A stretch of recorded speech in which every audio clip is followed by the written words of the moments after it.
exactly. It sounds like a prison. And look, I know that old people are particularly vulnerable for this thing, but they would be vulnerable to the flu. They'd be vulnerable to TB. They'd be vulnerable to all diseases. The thing is, they don't know what's going on. We're in the dark. We don't know enough about this virus, so they're not taking any chances, I suppose. Do you know what the average age of death in America from COVID is? Average. I'm gonna guess 63.575. No. I was 80. Oh. 80, which means half the people who have died are over the age of 80. Yes, but Gareth, the thing is... No, think about that for a second. Now, if you have a disease that is taking out people who are in the twilight of their lives anyway, I mean, 80 is not young, but it's 80 is substantial.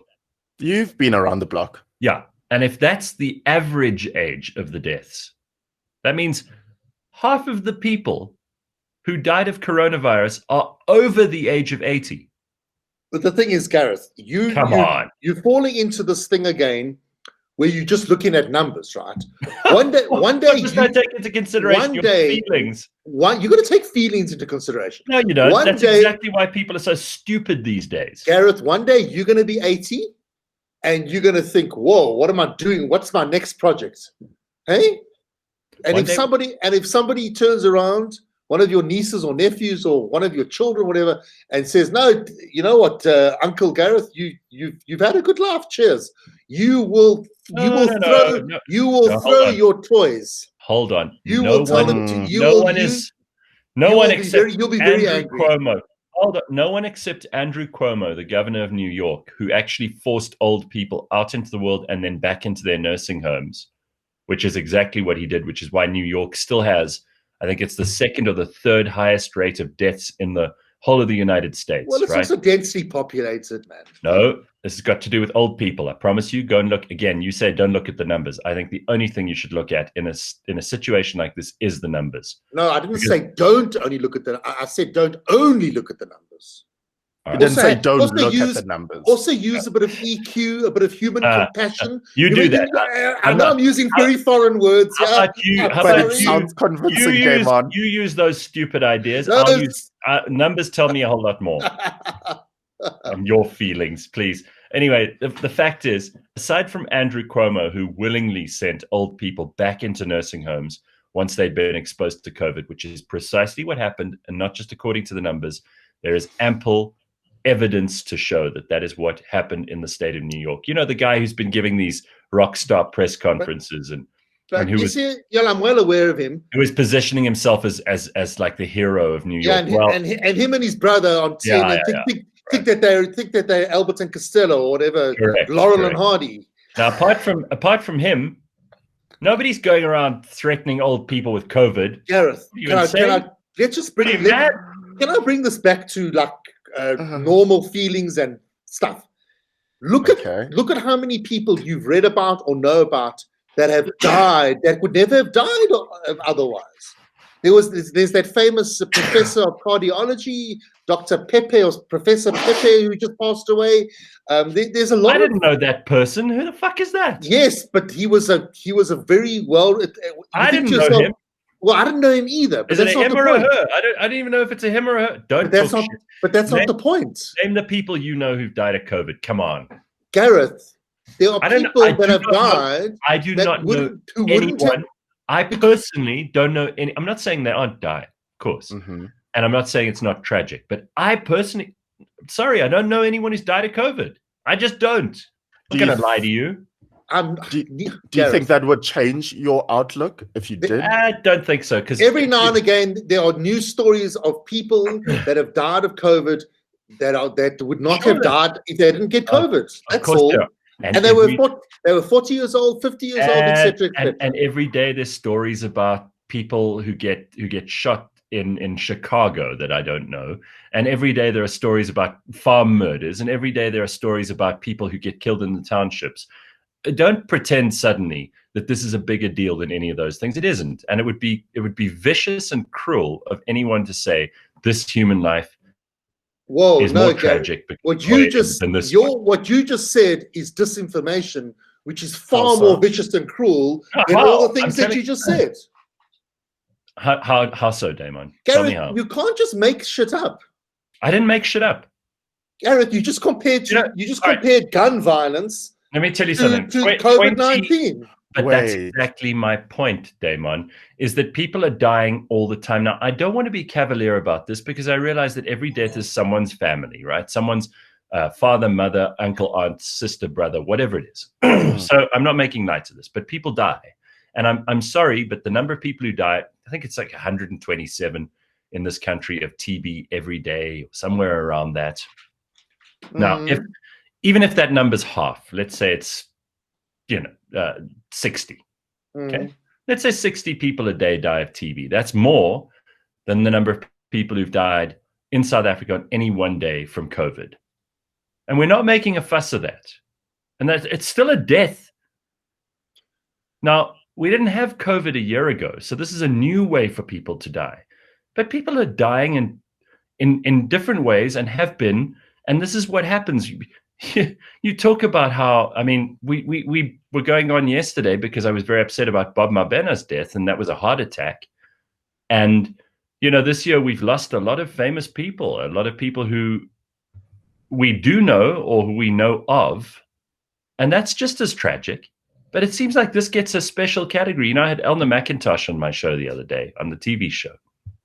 And she was saying, COVID is this golden boy that gets treated like, when she got diagnosed with COVID, the Department of Health phoned her every second day, and she got these people who came around with tests, and they offered to put her up in a hotel where she would be quarantined.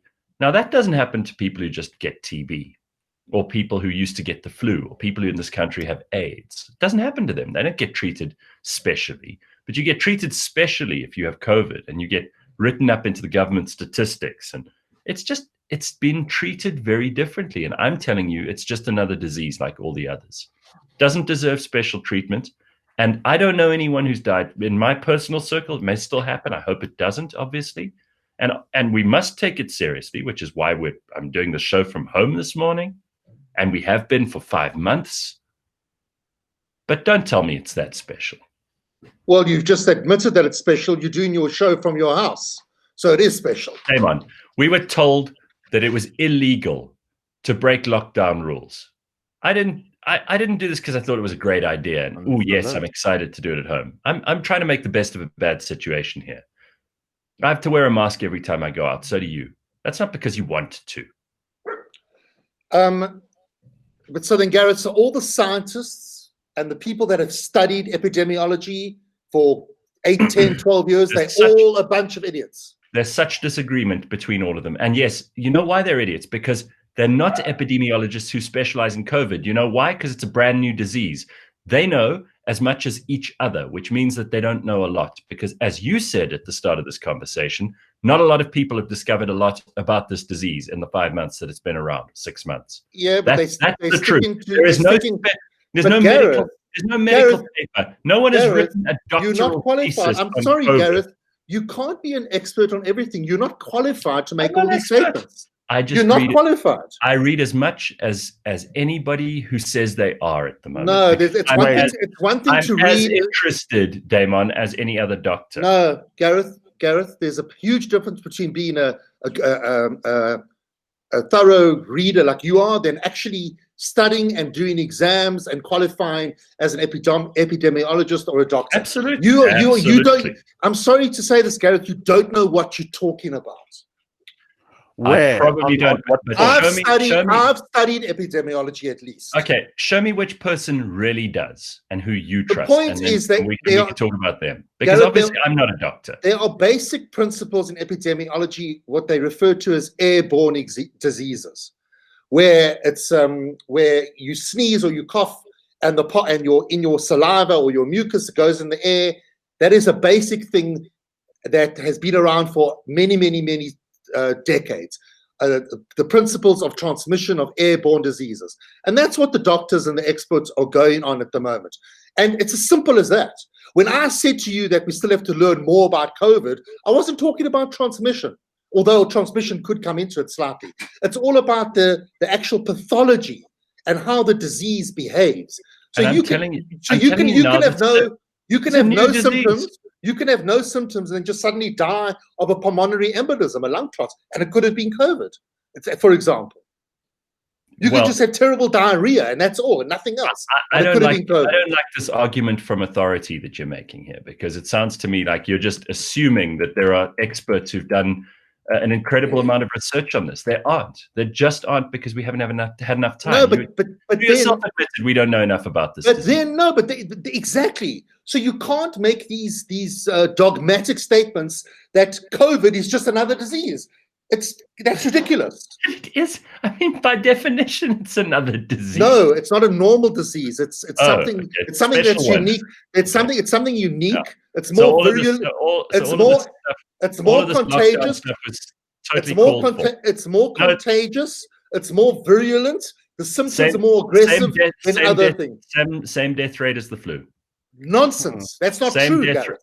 That's not true, Gareth. You're just making that up. That is not true. Oh, for God's sake. That is not true. And you're just making shit up. All right. Here, this is quite right. I'm going to read this comment from Guy. He says, this conversation is getting boring. Move on. I agree. What a guy.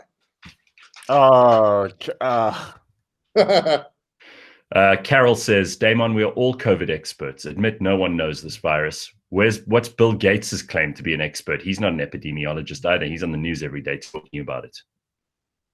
Well, my God, Gareth, he's pumping money. He's pumping money into research and whatever. Sure, of course, that makes him an expert. Cucho says, "My God, Gareth, why do you even bother with Damon? The guy's a fucking idiot. He really is. And it's clear from the stuff he's saying. Pretty much everything about COVID is still an assumption, even transmission. New info coming to light every day. So much of what we thought was true is being proven wrong."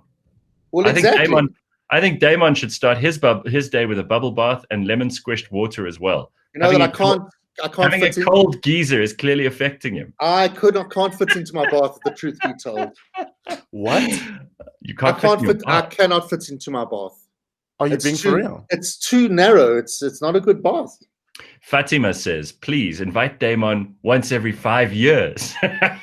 No. If we're all still alive. Gareth, switch Damon off. I totally agree with you. He's talking such shit like all the scared people in this country. Okay, well, let's stop beating up on Damon. We've got actual headlines to get to. There is some news in the world.